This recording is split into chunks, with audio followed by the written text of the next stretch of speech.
PM cares fund पर आज supreme court अपना फैसला सुनाएगा। कोरोना महामारी से लड़ने के लिए केंद्र सरकार की ओर से गठित किए गए पीएम केयर्स फंड ट्रस्ट की वैधानिकता पर सुप्रीम कोर्ट ने 17 जून को सुनवाई पूरी कर फैसला सुरक्षित रख लिया था। Centre for public interest litigation यानी सीपीआईएल की ओर से सुप्रीम कोर्ट में जनहित याचिका दायर की गई थी। 1000 करोड़ रुपए के हवाला रैकेट मामले में गिरफ्तार किए गए चीनी नागरिक लुओ सांग उर्फ चार्ली पेंग के खिलाफ प्रवर्तन निदेशालय ने मनी लॉन्ड्रिंग का केस दर्ज किया है। इस केस में चार्ली पेंग समेत अन्य पर prevention of money laundering act की धाराओं के तहत केस दर्ज किया गया। मानव संसाधन विकास मंत्रालय का नाम बदलकर शिक्षा मंत्रालय कर दिया गया है। राष्ट्रपति रामनाथ कोविंद ने इसके लिए अपनी मंजूरी दे दी है। राष्ट्रपति रामनाथ कोविंद ने इस बारे में केंद्रीय मंत्रिमंडल के फैसले पर मुहर लगाते हुए इसे अधिसूचित कर दिया। इसके साथ ही अब आधिकारिक रूप से मानव संसाधन विकास मंत्रालय का नाम बदलकर शिक्षा मंत्रालय हो गया है। छत्तीसगढ़ में आज पूरा त्योहार मनाया जा रहा है। त्योहार को लेकर सीएम हाउस में विशेष साज सज्जा की गई है। सीएम भूपेश बघेल परंपरागत अंदाज में नंदिया बैला की पूजा करेंगे। प्रदेशवासियों के घरों में ठेठरी, खुरमी, गुड़ चीला, गुलगुल भजिया की मिठास घुलेगी।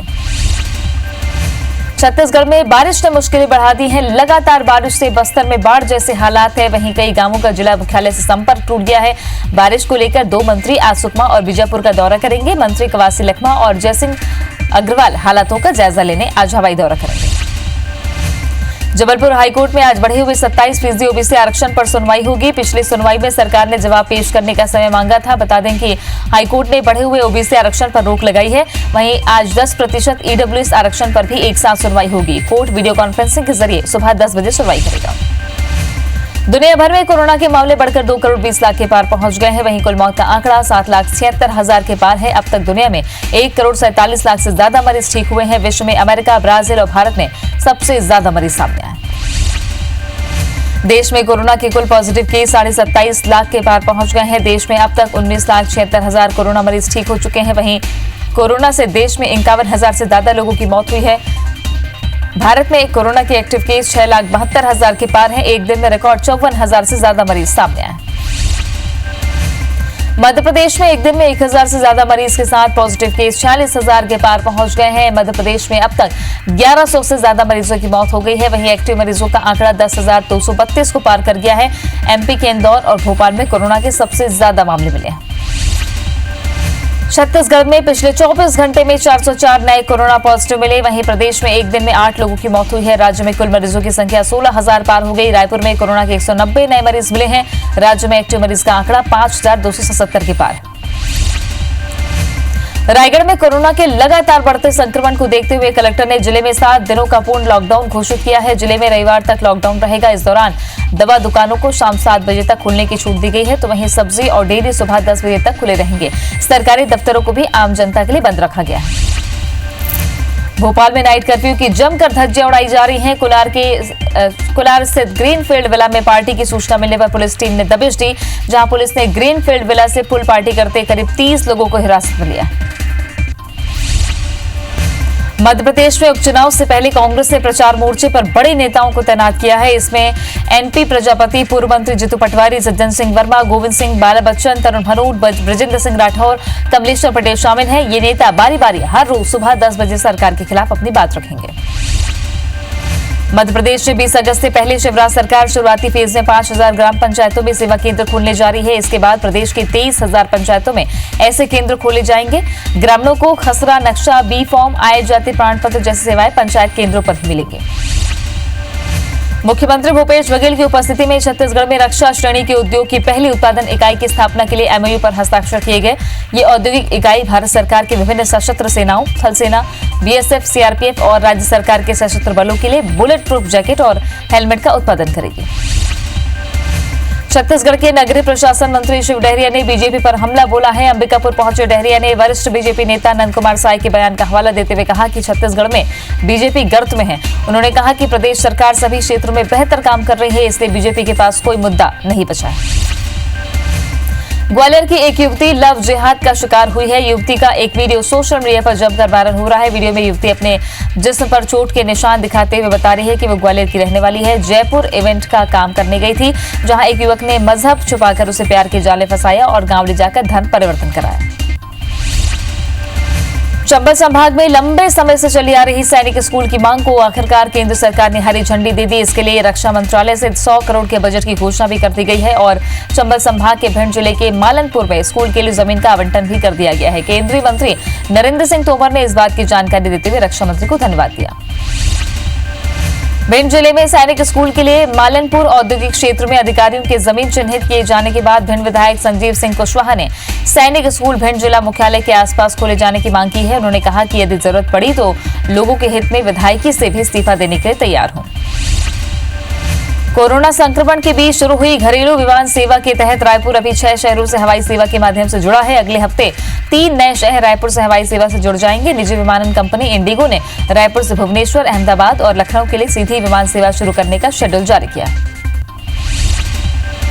दतिया में 2 बाइक पर सवार 5 नकाबपोश बदमाशों ने सराफा व्यापारी अन्नू सोनी को गोली मारकर जेवरात से भरा बैग लूट लिया। व्यापारी को इंदरगढ़ से ग्वालियर रेफर किया गया है। इंदरगढ़ पुलिस लुटेरों की तलाश में जुटी है। व्यापारी के अनुसार बदमाश 50 ग्राम सोना और 80,000 का ज्वेलरी लूटकर भाग निकले। रायपुर के बॉडी बिल्डर संदीप सिंह ठाकुर की दवाओं के ओवरडोज से हुई मौत के मामले में फरार आरोपी नीलेश परमार को छत्तीसगढ़ पुलिस मुंबई से गिरफ्तार कर रायपुर लाई है। इस मामले में एक आरोपी सुमित राय चौधरी को पुलिस पहले ही गिरफ्तार कर जेल भेज चुकी है। बलरामपुर के बरियों पुलिस चौकी क्षेत्र के ग्राम पंचायत चांची में एक मोबाइल दुकान में चोरी हो गई। चोरी की पूरी वारदात दुकान में लगे सीसीटीवी कैमरे में कैद हो गई। चोर ने दुकान से हजारों रुपए कैश के साथ 3 मोबाइल लेकर भागा था। वहीं दुकानदार की शिकायत पर पुलिस सीसीटीवी के आधार पर जांच में जुटी है। विदिशा की करारिया पुलिस ने 2 संदिग्ध लड़कियों को हिरासत में लिया है। पूछताछ में पता चला है कि ये दोनों लड़कियां गढ़चिरौली महाराष्ट्र के किडनैपिंग के मामले में आरोपी थी। वहां से बालिका सुधार गृह से फरार हो गई थी। एसपी के मुताबिक लड़कियों का शारीरिक और मानसिक शोषण भी हुआ है। फिलहाल महाराष्ट्र पुलिस को सूचित कर दिया गया। कबीरधाम में विशेष न्यायालय ने 2 गांजा तस्करों को 10-10 साल की जेल और 1-1 लाख रुपए अर्थदंड की सजा सुनाई है। पूरा मामला पंडरिया थाने का है। उत्तर प्रदेश के रवि प्रकाश दुबे और राजकमल मिश्र को पंडरिया पुलिस ने गांजा तस्करी करते 2 अगस्त 2018 को गिरफ्तार किया था, जिस पर सुनवाई करते हुए न्यायालय ने यह सजा सुनाई है। रायगढ़ जिले के घरघोड़ा के पास स्थित ग्राम भेंडरा के पास एक ट्रक ने स्कूली छात्रा को अपनी चपेट में ले लिया। घटना में मौके पर ही छात्रा की मौत हो गई। घटना के बाद चालक ट्रक छोड़कर फरार हो गया। तो वहीं घटना से गुस्साए ग्रामीणों ने ट्रक में आग लगा दी। घटना की जानकारी मिलते ही पुलिस और फायर ब्रिगेड की टीम ने आग पर काबू पाया। बीजापुर के नेशनल हाईवे 163 पर सिलेंडर से भरा एक ट्रक पलट गया। ट्रक में सवार डीआरजी के 2 जवान घायल हो गए। ट्रक रायपुर से बीजापुर जा रहा था। वहीं घटना की जानकारी मिलते ही फायर ब्रिगेड की टीम मौके पर पहुंची और बचाव कार्य में जुट गई। जांजगीर चांपा के पामगढ़ के भुई गांव में घर की मिट्टी की दीवार गिरने से 16 बकरियों की दबकर मौत हो गई। वहीं एक बकरी को चोट आई है और 5 बकरियां बाल-बाल बच गई हैं। बता दें कि भुई गांव के दौआ यादव के घर की मिट्टी की दीवार गिर गई। अंदर 22 बकरियां थी। दीवार के मलबे में दबने से 16 बकरियों की मौत हो गई। जिला मुख्यालय बैकुंठपुर में स्थित जनपद पंचायत परिसर का हाल ऐसा है कि बरसात के मौसम में गेट के सामने से लेकर पूरे परिसर में पानी भर जाता है और परिसर एक तरह से छोटा टापू में तब्दील हो जाता है। परिसर में पानी निकासी की कोई व्यवस्था नहीं होने से स्थिति निर्मित हो रही है। खरगोन के बड़वाह में इंदौर इच्छापुर हाईवे क्रॉस कर एक अजगर नर्मदा नदी के पास आ गया। इस दौरान हाईवे के दोनों ओर वाहनों की लंबी कतार लग गई, जिसके बाद वन्य प्राणी अभिरक्षक ने मौके पर पहुंचकर करीब 12 फीट लंबे और 22 किलो वजनी अजगर का सफल रेस्क्यू करने के बाद उसे सुरक्षित जंगल में छोड़ दिया। एमपी के धार में भगवान धारनाथ का भव्य छबीना बड़े ही शान से निकाला गया। सुबह धारनाथ के मंदिर में रुद्राभिषेक किया गया। गृह विभाग के आदेशों के अनुसार कोरोना के चलते इस बार छबीना सादगी और सरकारी वाहन में निकाला गया। वहीं मंदिर प्रांगण से शाम 4:30 बजे ठाट बाट के साथ शाही पालकी पर भगवान धारनाथ नगर भ्रमण पर निकले।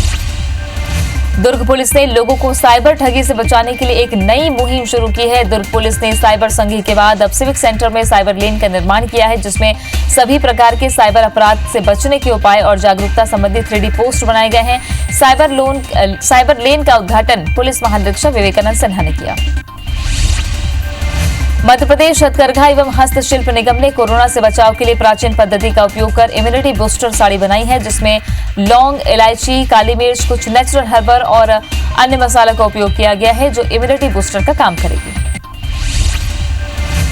बैतूल में प्रदेश का पहला जन भागीदारी से कृषि कार्यालय भवन बना है। 450 लोगों के सहयोग से 30 लाख की लागत से इस भवन को बनाया गया। बैतूल के कृषि उप संचालक की पहल से 30 लाख रुपए एकत्र कर 11 महीने में भवन तैयार कर दिखाया गया है, जिसे देखकर हर कोई उनकी तारीफ करने लगता है। कोरोना काल में स्कूली बच्चों के लिए चलाए जा रहे ऑनलाइन क्लासेस के मामले में रायगढ़ जिला पूरे प्रदेश में अव्वल है। रायगढ़ में अब तक 1,28,526 ऑनलाइन क्लासेस ली जा चुकी हैं और 10,68,000 विद्यार्थी लाभान्वित हुए हैं। सीएम ने स्वाधीनता दिवस के संदेश में इसकी प्रशंसा भी की है। जबलपुर के युवक आशीष दूसरों की जिंदगी रोशन कर रहे हैं। दरअसल आशीष थैलेसीमिया से पीड़ित बच्चों को अपना खून देकर उनकी जिंदगी आबाद कर रहे हैं। ऐसे में जब आशीष का जन्मदिन आया तो थैलेसीमिया से पीड़ित बच्चों और उनके परिजनों ने आशीष को एक यादगार तोहफा दिया।